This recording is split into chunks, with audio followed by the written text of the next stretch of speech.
How is the backup? Arch Manning has better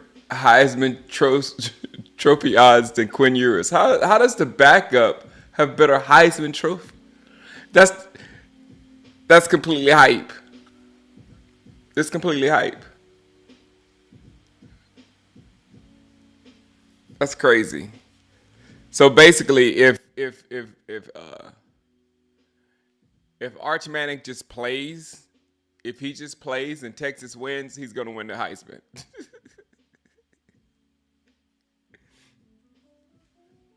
You cannot beat. Sorry, Shador. Your hype machine is not bigger than that hype machine. Shador can go undefeated, and Arch Manning can go defeated. Who you think is gonna win the Heisman Trophy? Arch Manning. Good morning, Vic. What's good, Alpha? Yeah, media hype is crazy. What's up, Emmanuel? I just watched the whole uh Ravens versus uh, Raiders match game. I just watched the whole thing, so I got notes. I got notes. I got the formula. I got the formula that we're going to beat the Ravens right there on my phone in my notes. So just call if anybody know any coaches, just let them know I got it right there, and we're going to talk about it. What's up, ignorant thinkers? Brett, what's up? Oh, the benching of Bryce Young as starting quarterback.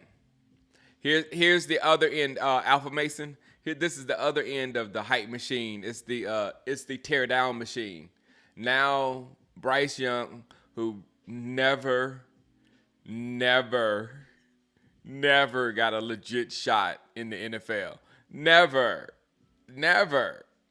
Picture what Patrick Mahomes came into, and then think about what this kid came into.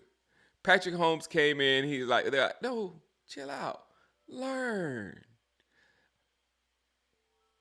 figure out what you're gonna do. You calm. Don't have to worry about things right now. Then Alex Smith gone, and you had a coach that put weapons around Patrick Mahomes and had a system for him so it can work and everything. It was the perfect situation. It was a super talented quarterback that went to a smart organization who had a very innovative coach that could do the right things. It was just a match made in heaven, right? Bryce Young has won on every level. The dude doesn't suck. He can't just miss bubble screens. You know what I'm saying? Those are the things he's done all his life. He's practiced quarterback. He's done everything. He don't get to the NFL and just all of a sudden he can't play football anymore. That dude's in a horrible situation. And I said it when I was telling my friends when they drafted him. I was like, one, he's too small, so for his height, they would have to play a certain way. You can't play the normal drop back in the pocket read when you got linemen that are, monsters that are standing in front of him and he's got to see around them and all that kind of stuff. You have to move the pocket. You have to do things. You got to move him, you got to do all kind of stuff. And not only can you do that, you can't just do that. You got to have the offensive line to block for that type play. You got to have weapons for that type of play. You got to have a whole system built for that type of play to actually utilize Bryce Young to his best. And then he probably could do great. It's just, look at Carr. Look at the difference between Carr and Raiders and Carr now. It's just night and day.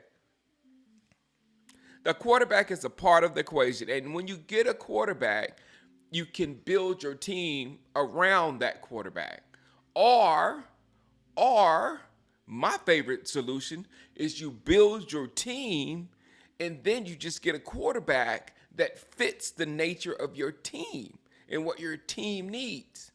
If you're looking for a quarterback to be Superman and put the team over your back, you've been watching the sports media too much and you're thinking of fairy tales, because that's not what happens in real life.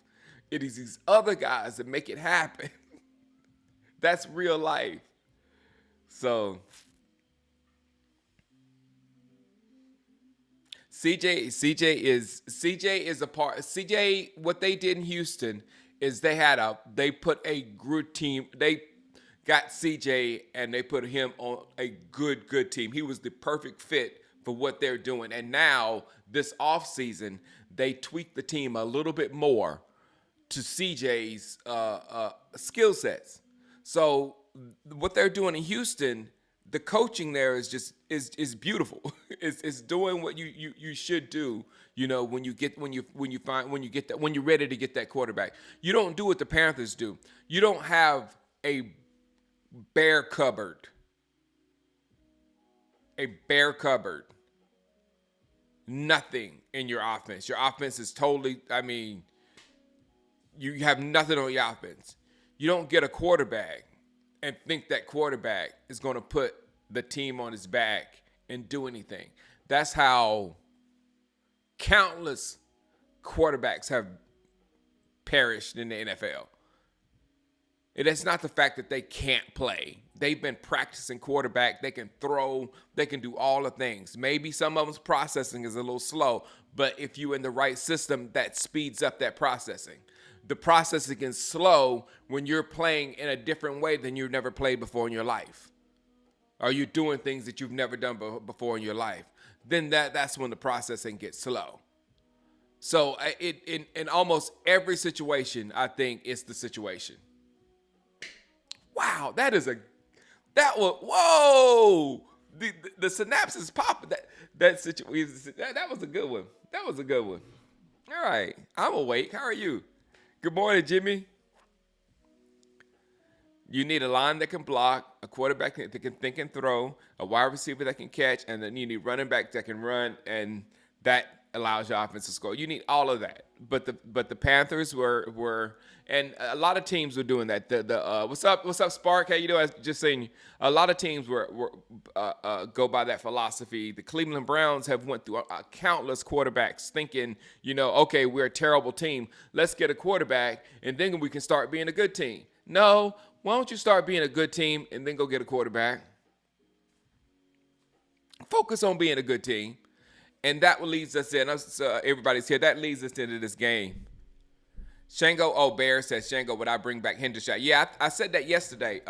Bear, I had it in one of my topics that I would definitely bring Hendershot because what's his name? I almost said David LaFleur. That's what he reminded me of. But he does what Ferguson can do more than any other tight ends on our league, on our team right now. So Hendershot could come back and actually be productive on our team, until Ferg gets back. He was a mini Ferg. He was an almost Ferg. He was a Ferg that dropped the ball every once in a while, but he really, he was productive. Yeah, man. You know what, Brent? I can't talk about quarterbacks. And Trevor's not doing well, but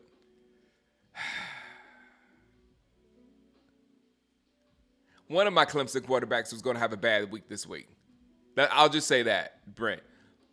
After that Clemson, after the Browns versus the Jaguars, and both of them lost week one, and both of them didn't do anything week one. Week two, one of the two was gonna have to go down. So at Clemson, I love Deshaun Watson. He's probably one of my favorite Clemson players of all time.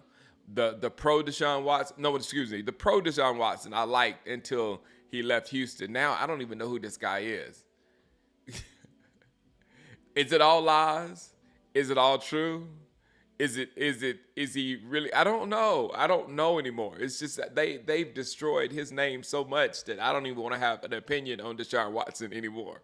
That's bad. I don't have an opinion on Deshaun Watson. I just hope for the best. Let's just say that. They have, and if it was intentionally done to destroy this man's aura, it is destroyed. And I don't know if he deserved. That's what I'm saying. I'm out of it. I don't know if he deserved it. I don't know. I don't know nothing about the man. But he was good at Clemson. That's my thing. Cry Eagles cry. What's up, Guido? Good morning.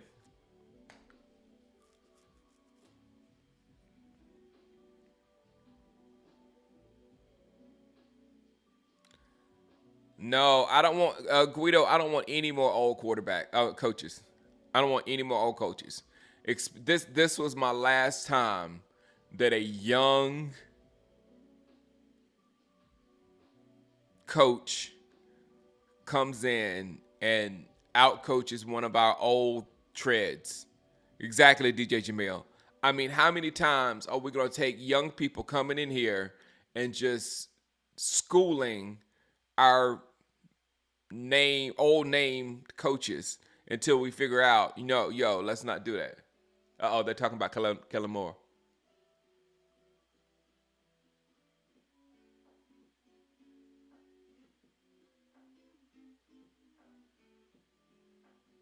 Oh, they're talking about Kellen Moore. I really enjoyed that yesterday. Before I get into, I'm glad it started right before. I enjoyed this yesterday. The Eagles fans are getting to know Kellen Moore.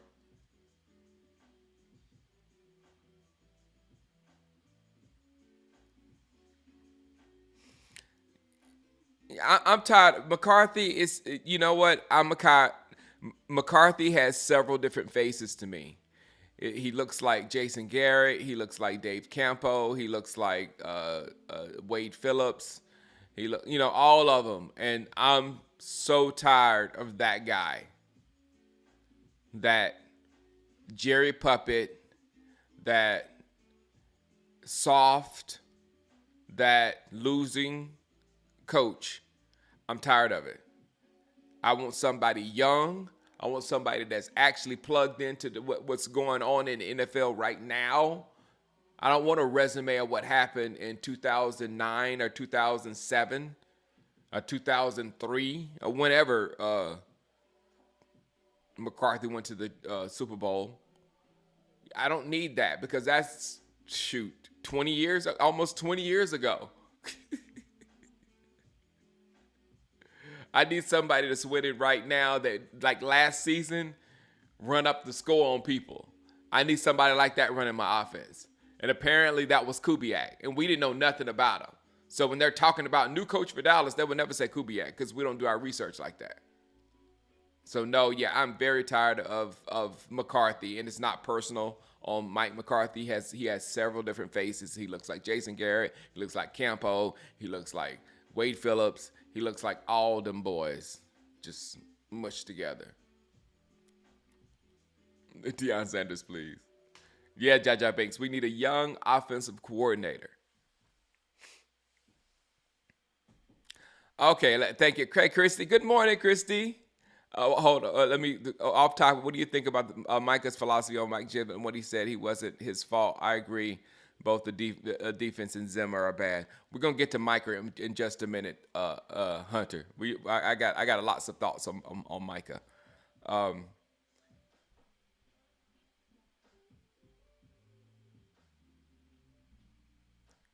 the Chargers offense. Okay, just got finished. Jerry's the problem, Hunter. Exactly. Just got finished watching the Raiders versus the Ravens, and I just want to let you know the Ravens are not playing horrible football. The Ravens just happened to lose 2 games in a row. The first game they lost was to the defending Super Bowl champions. Understandable. This game, the Raiders played like monsters. The Raider Antonio, they played their defense went they turned it into a fight, basically. So their defense was going blow for blow with the Ravens defense. And it was a literal football game where you could just toss a coin because something's gonna happen to put this team in the right position at the end of the football game.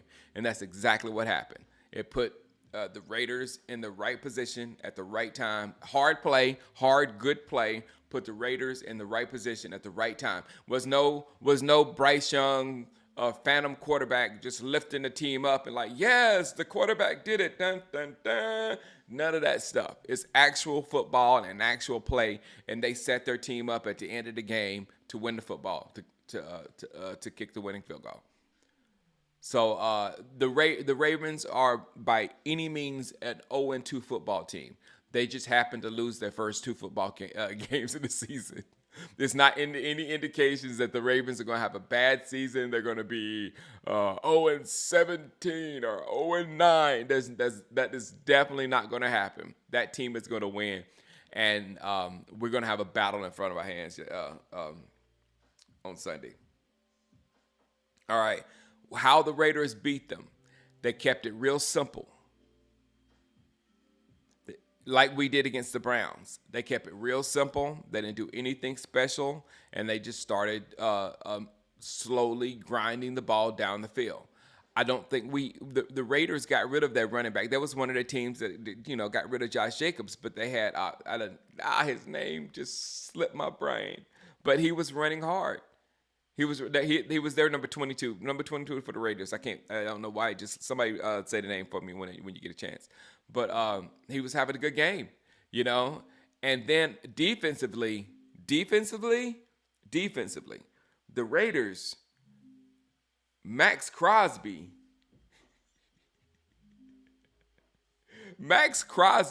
Okay, I'm gonna just go ahead to that Max versus Micah topic right here. The Max Crosby is no Micah. Max Crosby was everywhere. Max Crosby is one of those defensive, and when you have a pass rusher like Micah, you want to run at him. You don't want to run at Max Crosby. You don't want to pass at Max Crosby. You don't want to pass in front of Max Crosby. You want to avoid Max Crosby at all times because that dude is just relentless.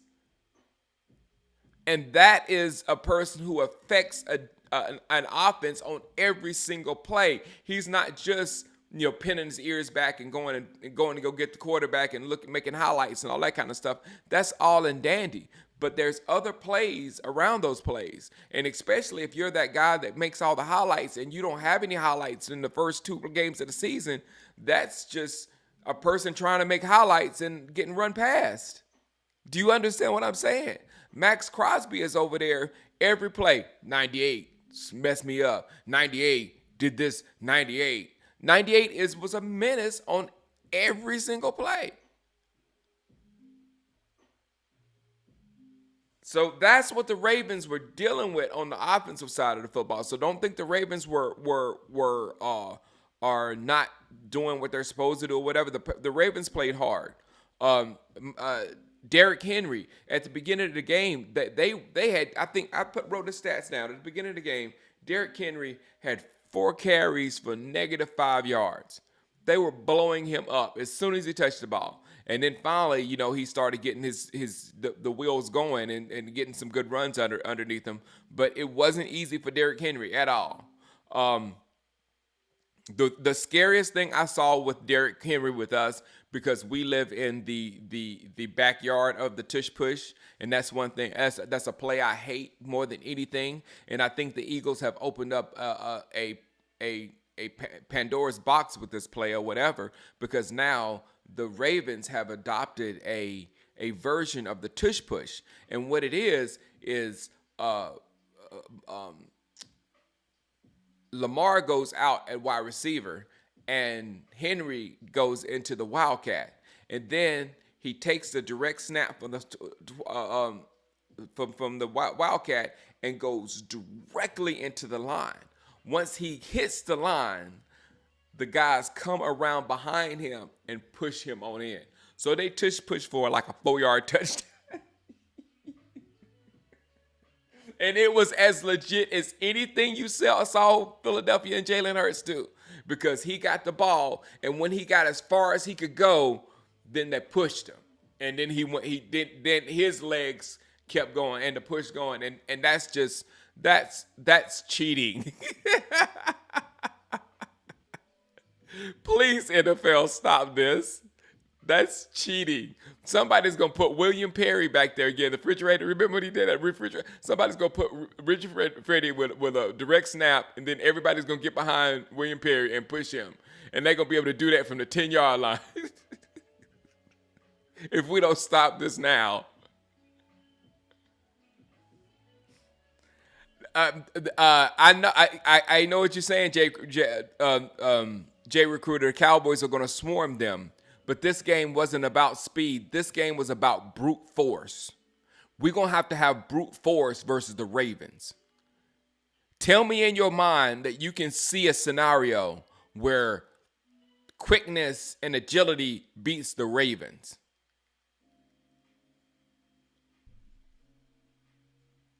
North-south. We're talking about the Ravens. North-south. They run the ball downhill. They don't do the playing around stuff. That's our swarming defense works with people who try to make moves and doing this. Like Saquon Barkley. I fully expect our defense to do pretty well against Saquon Barkley because, well, I said that about Alvin Kamara too, didn't I? So I don't think it's just like, yeah, geez. I have no confidence in the defense anymore. I used to have confidence. Yesterday, I had confidence in our defense where I could say certain things. That today, I don't really have that same confidence. I really don't. That's crazy. The Cowboys are finesse. I hope you're right, Jay Recruiter, but please go watch the Ravens versus the Raiders, and you'll see when you watch the Raiders play, you'll see the level of fierceness that we're gonna have to raise our bar to. And I haven't seen us play with that level of. We didn't play that with that level of fierceness with the Browns. We were able to swarm the Browns. The Ravens offense ain't like that. They're more physical, a lot more physical. And we had the Browns without Chubb.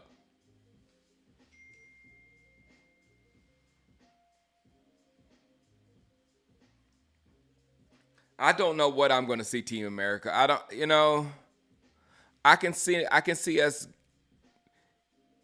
giving Henry some problems, but I can also see Henry getting his shoulders square to the end zone and start going downhill and shedding people like he was with the Raiders. Because when they grab him, they just just slide right off.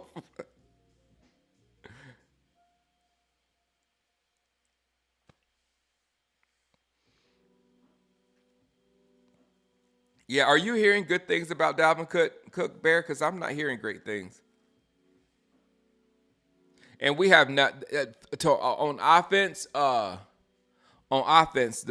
Raiders that what's his name? Brock Bowers, the tight end from Georgia. Ooh, he's good. That dude is good. Get ready for because he was doing. Are we gonna have Ferguson? Because that was my thing. Because he was doing work on the Ravens, and he was very vital. Even when Devontae Adams, who was also having a monster game, making some stupid catches. Devontae dropped a simple pass and put him in a bad third down, 3rd and 8 or whatever. And Bowers caught the third down pass like it was nothing, converted the first down, and it was like, man, that Brock Bowers is having a game. A game. Lamar Jackson, that's my first comment. Okay, the Ravens defense is first of my comment. The Ravens defense, they're going to come after Dak. They're going to get to Dak. They're going to live in our backfield. I do not see us running on them.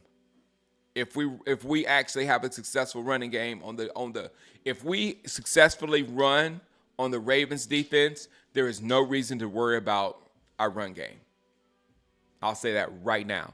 If we come in this game Sunday and Ezekiel Elliott and all those guys, they get the job done versus the Ravens, then we don't have anything to worry about. Because if they can elevate that game to do it against this defense, whom I just saw and whom were doing, they were playing good football.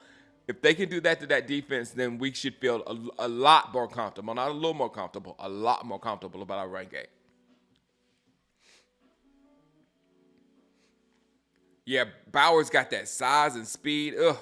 Ugh, he's gonna be a good one. If Team America says if we can keep our linebackers clean, the defense would be fire. Overshawn, yep, yep.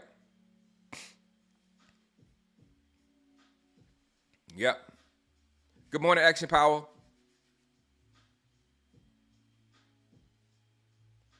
Yeah, that's what I'm saying. We've got to figure out quick passes are not going to be there. They're gonna um, they're gonna come after Dak, and they're gonna shut down the short routes.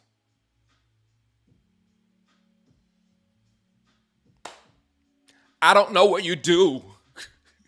There's no threat. The run game has to work for the play action to work.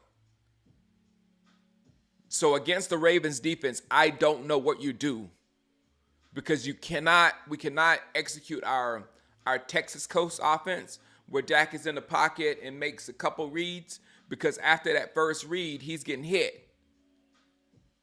And he can't just throw it because everybody is covered. He's got to I don't see it.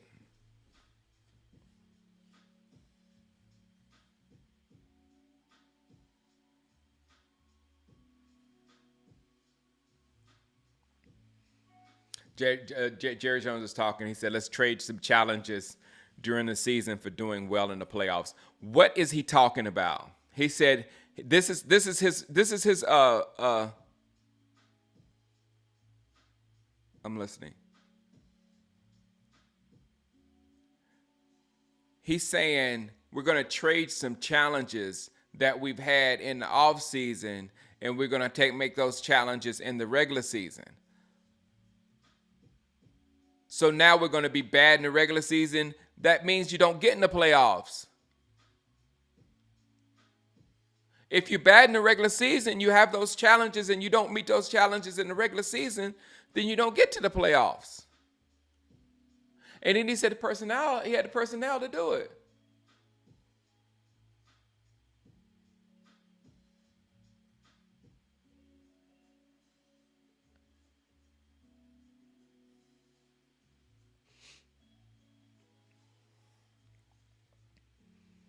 Will we run the ball this game and use overshown? I don't know. I don't know.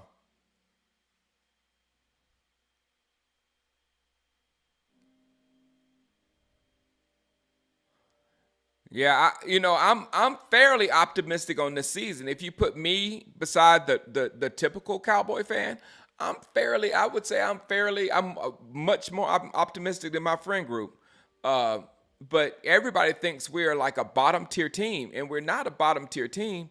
We're definitely not a top tier team. We're a team.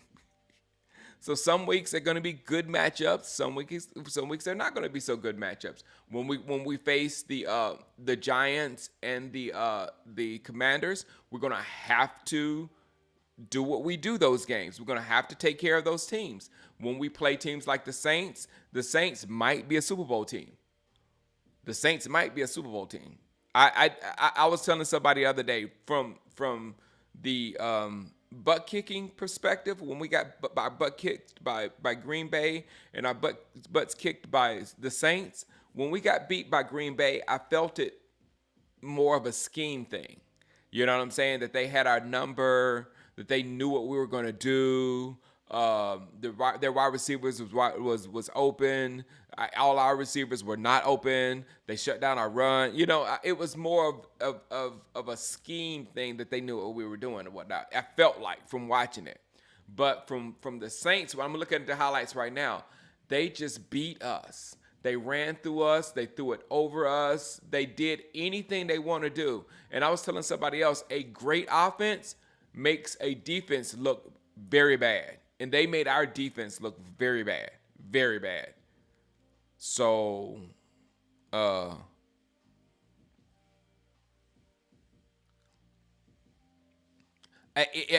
even if we look, with that being said, even if we lose to the Ravens and we do become 1-2, it's not the worst 1-2 in the world. It's 1-2 versus two teams that are probably going to be winning their division. You know what I'm saying? So it'd be the same thing as I said about the Ravens. They're not really an 0-2 football team. They lost a tough game versus the Raiders, a tough legit game versus the Raiders. It wasn't that they came out and laid an egg, and they lost to the defending Super Bowl champions. So things look weird right now because the teams have an O out there, but some teams like the Ravens are 0-2 and the Giants are 0-2, and there's so much green between those two. They're nowhere near close. They haven't been playing nearly as close. It's just not. It's just not the same thing. Dallas are 4-2 by the Watt. That could happen. Alpha Mason. That definitely could happen. John Jar Bink said he was at the Saints game and it felt like an away game. So many fans. How does that? You know what? You got to blame Jerry for that because the fans were just not into it. We're just not into it. We look like dinosaurs, Brent. We're running old systems.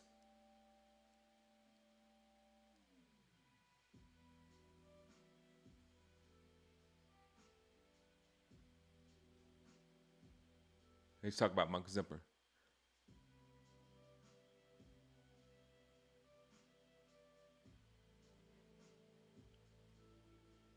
Yeah. They're talking about how Kubiak knew exactly what Zimmer's defense would do, but that's what I was talking about. That's perfect timing because I was talking about we're using old schemes, and the old schemes have been taught in high schools. I said that about when we went to the 4-3, when we went to Tampa 2. I was like, we went to a defense where everybody knows. You know what I'm saying? Every quarterback learned to beat a cover 2. You know what I'm saying? So it's just like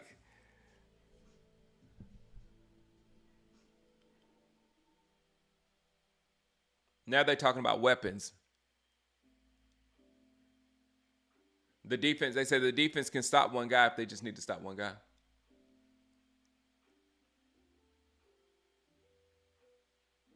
Now they're talking about how bad our backfield is. It's a good backfield back in 2018.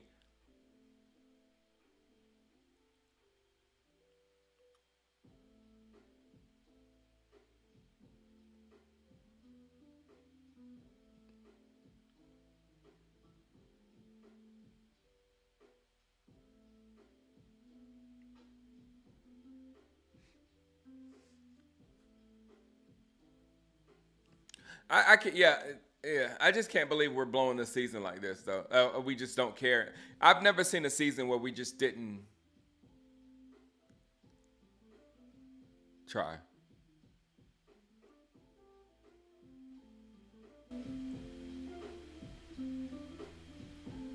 This seems exactly Aaron. This seems like a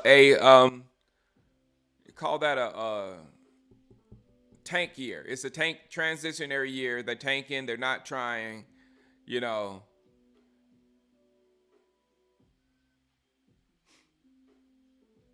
Hey, look, man. If Aaron, if what I've seen by people that know Zimmer's defense, we know Quinn's defense, and if we're not be able, if we're not able to operate on Quinn's defense, then every offensive person needs to be fired because they practice against Quinn's defense every day. They know the principles of Quinn's defense. They know everything about Quinn's defense. If the Commanders are able to outsmart us on the defensive side, then you tell that Mike McCarthy does not deserve to be here another day, and you know I'm telling the truth. Uh-uh. Uh-uh.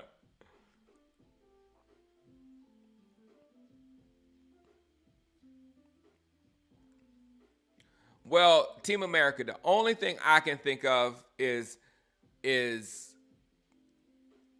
filling our offense up with weapons next year. That's the only thing I can see. Because if we come back next year with, say, a running back, one of these nasty running backs that's coming in the draft, maybe an Austin Genty, my boy, We drafted Austin Genty. We get a number two over there with CD, like kind of like the Eagles have and the Lions have and the 49, all the top teams. We go ahead and get a number two over there within. Then our offense becomes much different. And once the offense becomes different, the defense can adapt their game to our offense. Right now, our offense has to play behind our defense, and our defense isn't the defense of the Ravens or the Steelers and defenses like that, where our offense can actually play their game off of the defense. Our defense isn't dominating like that. Our defense doesn't stop the run like that. Our defense doesn't do anything that those more dominating defenses do. Our defense works well. What our defense does, it works well with the dominating offense. It becomes very dominating with the dominating offense. But this year we do not. Last year was a pretty dominating offense. It was pretty decent. But this year we do not have a dominating offense. We're not going on. I mean, we have the play action. If you take the play action away from us, a team, because you got no running game, so the team is not jumping at that run, like, oh my God, they're about to run the ball and lose their pass responsibility. They're going to wait till the play develop and say, okay, Zeke does have the ball. Let me go get him. Because there's no fear. I mean, there's no fear. Zeke can get another little extra yard, but you know Zeke ain't going to go that way, so you don't rush to go get Zeke before he gets started because you don't have fear of Zeke taking it to the house. Do you understand what I'm saying? So you can be more patient and wait for that pass and take care of your windows until you know for a fact Zeke is coming towards you. Then you go get him for a 2-yard game or a 3-yard game and then let him go do it again. The main thing is to put us into third down situations, and that's what the Saints did. We were in third down over and over. No, third and long, not a third and a 2, third and 6, third and 8, just like difficult third down positions. And I think they got their first 3rd and 2 like in the third quarter or something like that. They were rarely in any third down. That's how they called the offense. That's how Kubiak called the offense, because that's a new style of calling offense. So not put yourself in bad situations on third down.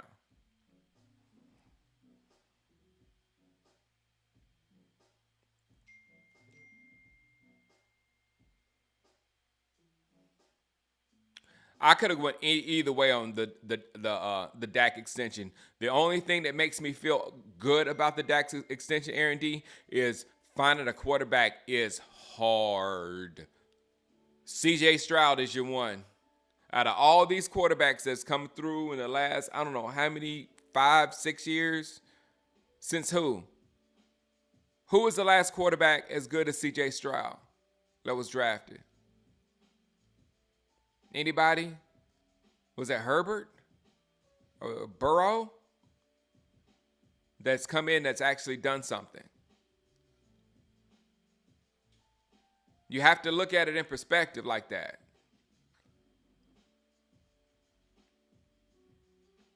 So it's a very, very, very good chance.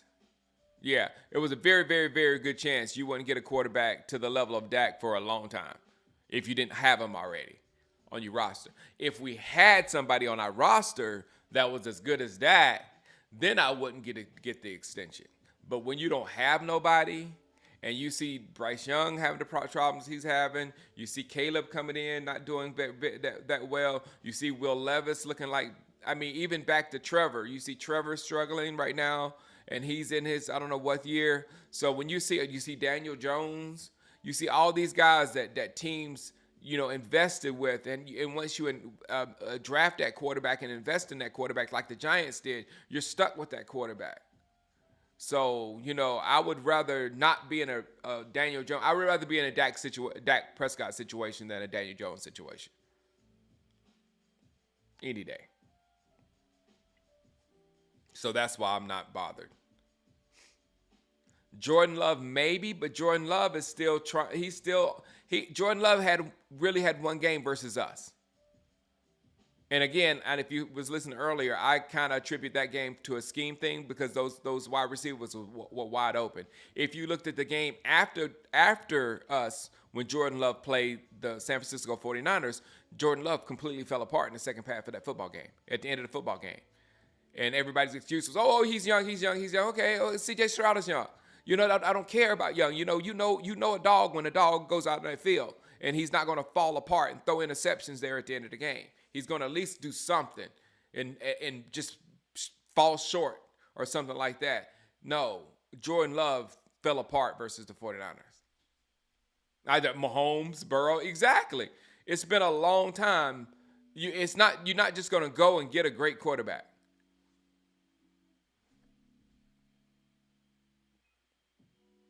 Yeah, yeah. The last one, JJ is right. Rookie, last rookie quarterback that came in and made a huge impact in the NFL. Close your ears. Was Dak Prescott. It was Dak Prescott. He was the last one until C.J. Stroud.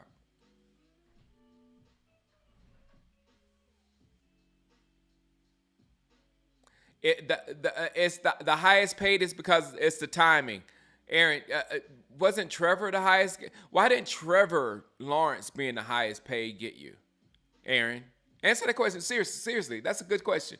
Why didn't Trevor Lawrence being the highest paid quarterback in the league get you? If Dak Prescott being the highest paid gets you. What's up, Noah? That's a real legit question right there. This is a it's the cap. I mean, not the cap. It's the structure. It's just the way the quarterbacks are paid.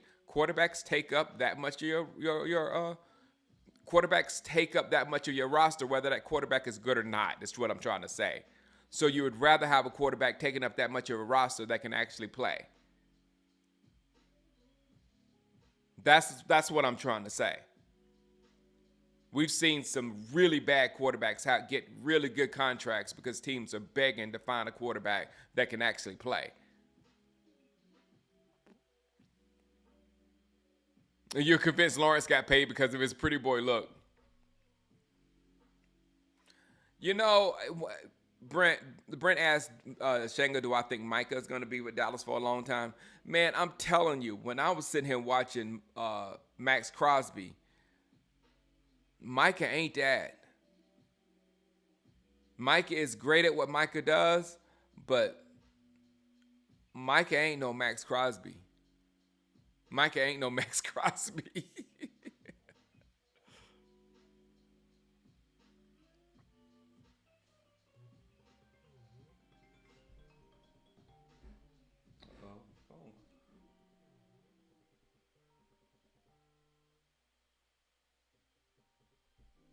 It's calling me early in the morning.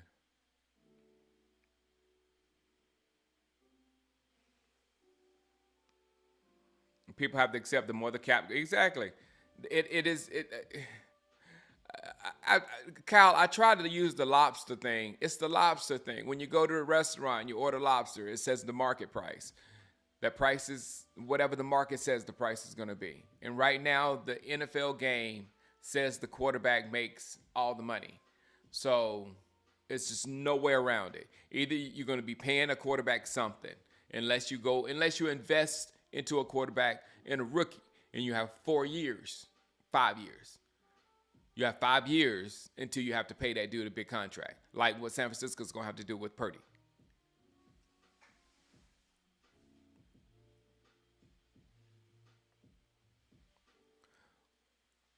Micah is great at chasing the ball, Calvin Patel.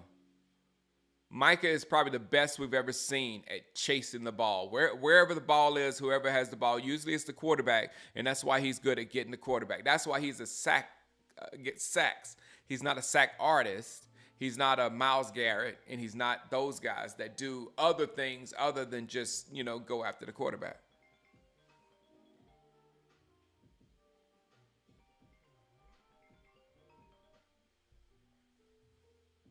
It's 420. It's 6. I think I have to. It's 6:25 here, so it's almost time for me and the kids.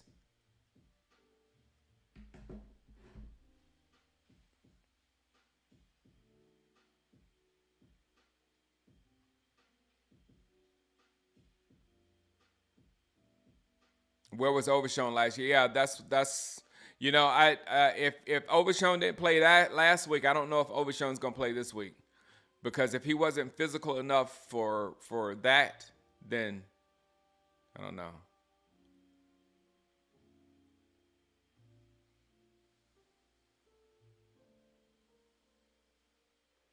Aaron, you can't make sense of these contracts. That's what I'm trying to say. You can't put play how they play with their numbers. You can't, and I've been really trying to tell people just because somebody gets paid doesn't mean they're going to play any differently. You're going to still get the same human being.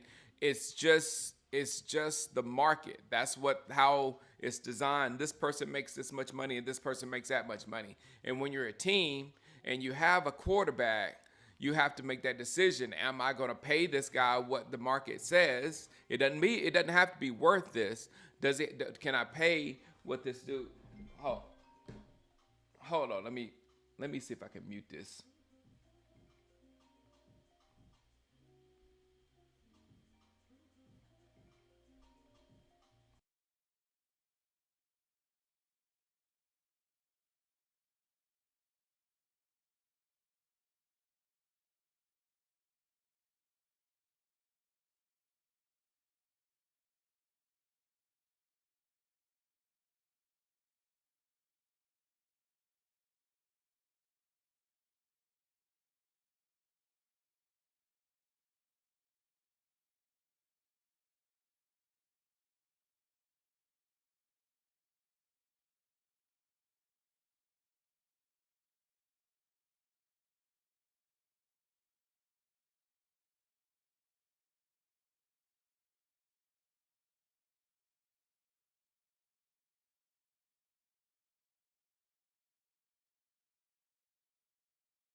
Sorry, that was somebody outside the house need to get in.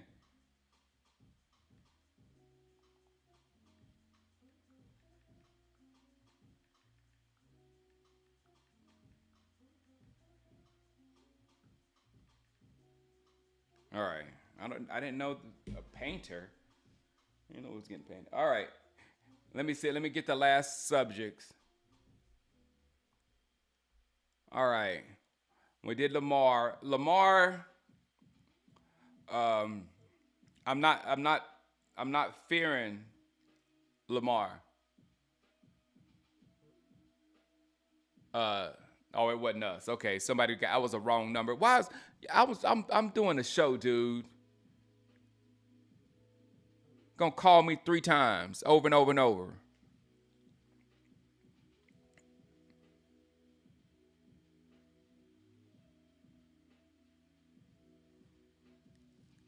Yeah, you can't. Yeah, you can't think worth. You can't think a player is worth this.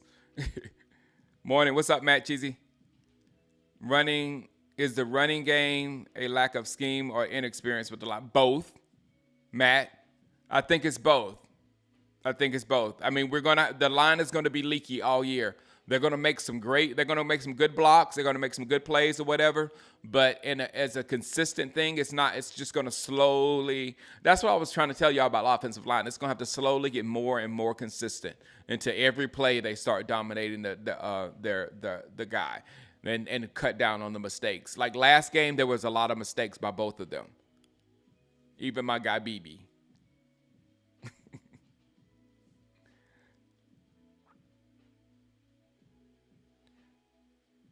Yes, exactly. Like everything. Look at it, Troy. Troy versus everybody. Look at Troy coming in here with the knowledge in the morning.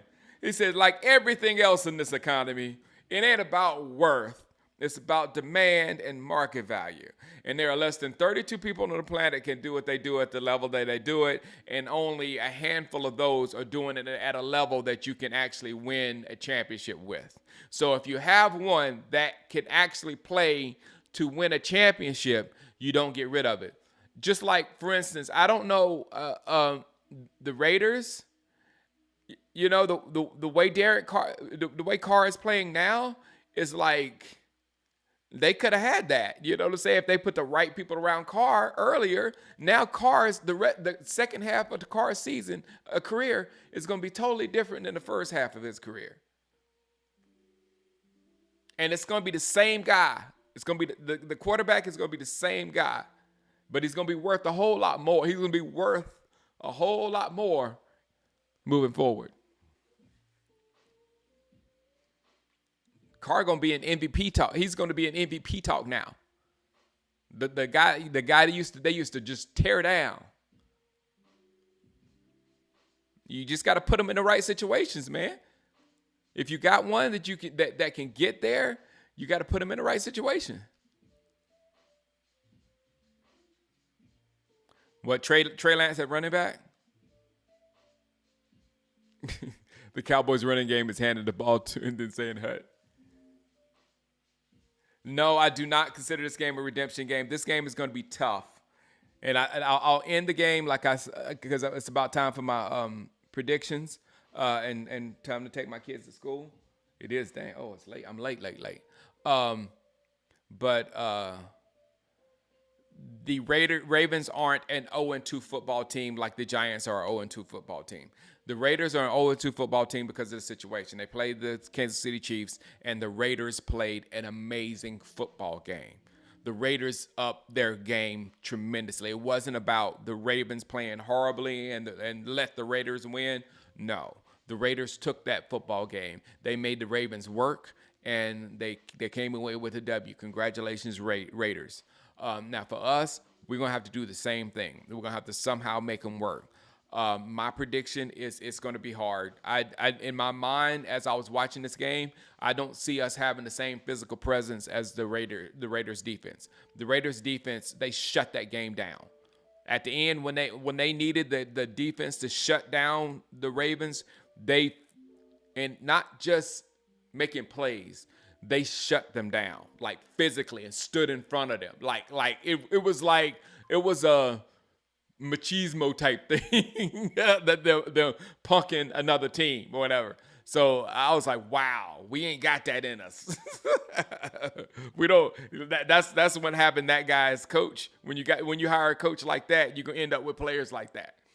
So congratulations for the Raiders. They do look like they could be the second best team in that division, even with Gardner Minshew, who wasn't doing anything. Gardner Minshew wasn't doing anything special. He was doing short passes and all that kind of stuff. They were just working the Ravens over with a run game and all that kind of stuff. I don't see us working with the run game. I don't see us doing anything. That defense is going to pressure Dak the way they were getting pressure on Minshew. And they're going to force the ball out of Dak's hands quick. They're going to have all the short routes covered. And it's going to be a hard thing to get that ball down the field. Because we ain't going to be able to hold the ball long enough to get the ball down the field. Hopefully we have another target that can be able to work on that defense, which was amazing. They lost because their corner got called for passing offense, to be honest. And it was like really close. It was really close. But that corner was playing crazy. So I don't see us winning this football game. But still, in the same breath as I said that the Ravens aren't really an 0-2 football team, if we do become 1-2 after these 3 games, we're not really a 1-2 football team because the Ravens will be playing in January and the Saints will be playing in January. We lost to 2 teams that probably, when this thing is over, are going to be real threats to win championships. So we need to know that, what did I say before the game, and I got to go.